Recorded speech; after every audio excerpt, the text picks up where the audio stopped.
Today was decision day. We were at the vet's for his final assessment to see if the treatment had worked. Charlie lay in the corner with his head resting on the floor between his outstretched legs, his mournful brown eyes watching every movement in the room, and his tail flicking at each spoken word as he waited, there longing for a break in the monotony. I could sense what he was thinking. He wanted to be outside, roaming the fields and the crag.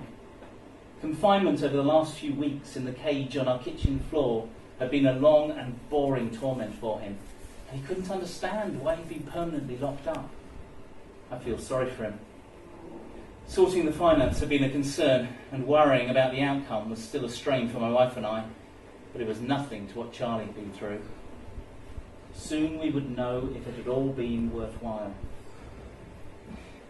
2 years ago I wouldn't have felt like this. It's funny how people can change. My wife had always been an animal lover, but with us both working for a living and with me not being interested in, or more truthfully, opposed to the idea, I'd always been able to talk her out of getting a pet. I could always come up with a good reason. We were too busy at work. It'd be difficult to take it on holiday. We couldn't afford one, what with the kids needing shoes, clothes, school trips, university fees, weddings, deposits for flats in the city, or whatever expense was coming up next. However, by the time the kids had left home and set up on their own, I'd run out of excuses. Eventually I'd given in. Her heart was set on a Welsh swooper. As a young girl, when her parents had been alive, she'd grown up with them on their farm in Wales, so she knew how to look after them. They were a working breed and expensive to buy.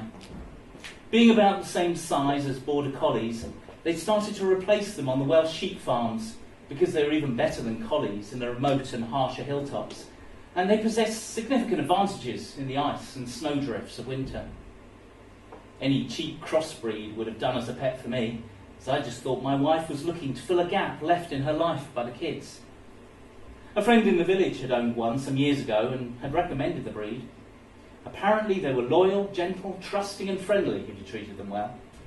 He'd admitted that they could be a bit overheated when young, but soon calmed down with time, were easy to train, and they just loved going out for exercise.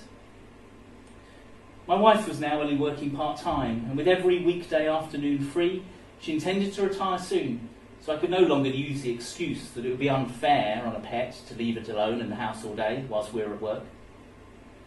We lived in a village set in a valley with a lake surrounded by fields and woods, and I started to think that, as I enjoyed walking, it might not be a bad idea to have some company on my rambles, particularly when I retired in about 5 years' time. I wasn't getting any younger. I was finding that I had to put in a bit more effort into controlling my weight. That was the disadvantage of a lifestyle, which involved driving a car and a desk all day and a settee all evening. It had started to catch up with me. My doctor had advised that exercise allied to sensible dieting was the answer. The problem was that the rescue kennels didn't have any swoopers. They were still relatively scarce and valuable. Even the least expensive whelp was going to set us back over £500 if we wanted a pedigree.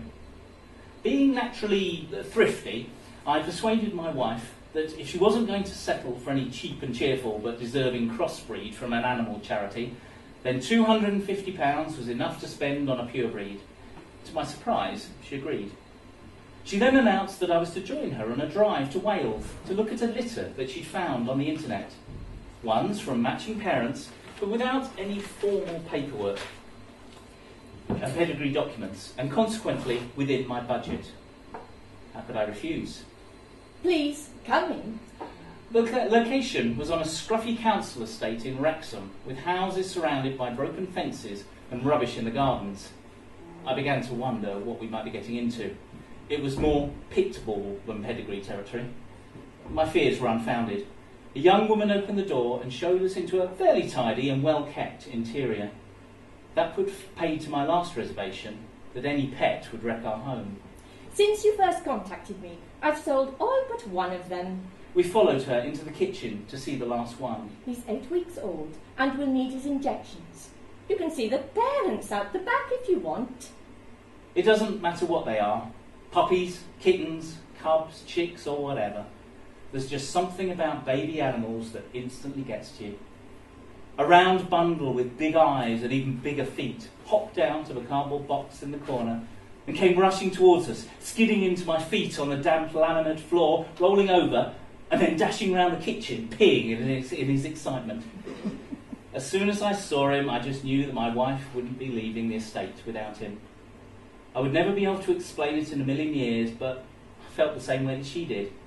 I was hooked for life. I'll give you a tip. I know it's unusual, but feed him before you take him out, rather than afterwards. That way, he'll not bother with the livestock or the wildlife. It will make your life easier. For 18 months, Charlie was fine. My wife took him out during the week, and at weekends I took him over the crag. I could lose whole afternoons up there. Once free of the leads, Charlie would just shoot off and cover the ground instinctively, looking for game like generations of his breed before him. He loved the cliffs and the clearing in the woods, with a chance to pick up new sights and scents, springing rabbits and game birds and squirrels and deer from the cover along the way. He loved rolling in mud, diving into water and tracking along hedgerows to spot any dead wildlife that he would bring to present at my feet. However, the breeder's tip worked, and he never attacked nor killed anything. In Poundland, I found a nifty fluorescent collar with a built-in tracker that linked to an app on my phone, so that I'd know where Charlie was if he strayed out of sight. He came to greet me every evening, swishing his tail as I walked through the door from work. In the mornings, my wife would let Charlie out of the kitchen where he slept, and he would barge his way into the bedroom and stick his head under the covers to get me up. He followed me around the house whilst I did odd jobs, or outside while I gardened, poking his head into any location and halting progress while checking out what I was doing. One day, he got out and chewed the neighbour's telephone cable before I could coax him back. At first, he would jump onto our kitchen worktops to try and steal our meals until the training kicked in. In the evenings, he would lay stretched out on the lounge floor, resting his head on my feet as a pillow, whilst I sat on the settee watching the telly. On cold winter nights, the warmth from his head and neck kept my feet cosy. As the months passed, I began to see how wrong I'd been in resisting my wife all these years. Retirement could not come fast enough, so I could spend more time with him. Charlie had changed me forever. Then Charlie started to limp. It wasn't a severe limp, and I thought nothing of it at first. It came on at the end of each outing, but he didn't make a fuss, and he'd be fresh and fit to go again on the following day. My wife noticed that one of Charlie's legs seemed to be thinner than the other. She was right, so we took him off to the vets. Hip dysplasia is a possibility. Has he started to hop rather than run? And does he lick his feet when lying down? Do his legs seem stiff when he stands up? Yes, to all of them. An X-ray confirmed the worst. He's been hiding it well. Look at that ball joint, how badly worn it is compared to the other. Did you notice if his parents had any sign of it? Did you get any papers when you brought him? How would we know? In the excitement of that Wrexham kitchen, we'd hardly glanced at his parents, and of course without a pedigree, there'd be no papers.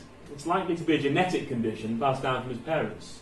It can happen with inbreeding, but possibly made worse by too much exercise when he was younger. The guilt began to set in as I thought about that last statement. I'd made it worse by exercising Charlie too hard over the rocky outcrops and thin soils of the crag. I should have kept him to the valley bottoms where the ground was marshy and soft. The discussion about his treatment was a difficult one for us. If we ignored the problem, it would only get worse. If we tried hydrotherapy to build up Charlie's muscles and restricted him to short outings for the rest of his life, then he might be fine while his young muscles and sinews held him firm and supported his damaged hip. But eventually he would develop arthritis, resulting in pain and a poorer quality of life as he aged. The answer seemed to point to surgery to replace the hip joint and potentially give him a permanent cure. After surgery, he would have to be caged for several weeks whilst he healed, or else the treatment might be rendered useless. No sliding around the house or tearing around the garden, and certainly no outings. Charlie was very active, and I knew it would be hard on him to bear confinement, even if the operation was successful. What do you recommend? Well, he's still young.